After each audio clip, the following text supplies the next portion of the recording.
Friends, పైపింగ్ని అందరికీ ఒకేలా stitch వేయకూడదు. స్కిన్ సెన్సిటివ్గా ఉన్నప్పుడు ర్యాషెస్ వస్తాయి. అలాంటి వాళ్ళకి పైపింగ్ని హెమ్మింగ్ మెథడ్లో నార్మల్ పాదంతో ఈ విధంగా స్టిచ్ వేసుకోవాలి. బ్లౌజ్కి మ్యాచ్ అయ్యేలా పైపింగ్ క్లాత్ అయితే తీసుకున్నాను. మధ్యలో 12వ నంబర్ థ్రెడ్ని ప్లేస్ చేసి పైపింగ్ క్లాత్ని రెడీ చేసుకున్నాను.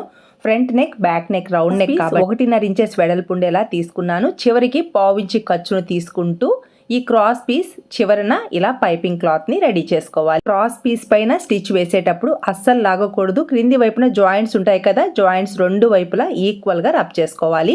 ఫ్రంట్ పార్ట్ రైట్ సైడ్ ముందుగా రెడీ చేసుకున్నాను కదా, ఈ క్రాస్ పీస్ రాంగ్ సైడ్ మన వైపుకి వచ్చేలా ప్లేస్ చేసుకొని 1/4 ఇంచు ఖర్చును మాత్రమే తీసుకుంటూ స్టిచ్ వేసుకోవాలి.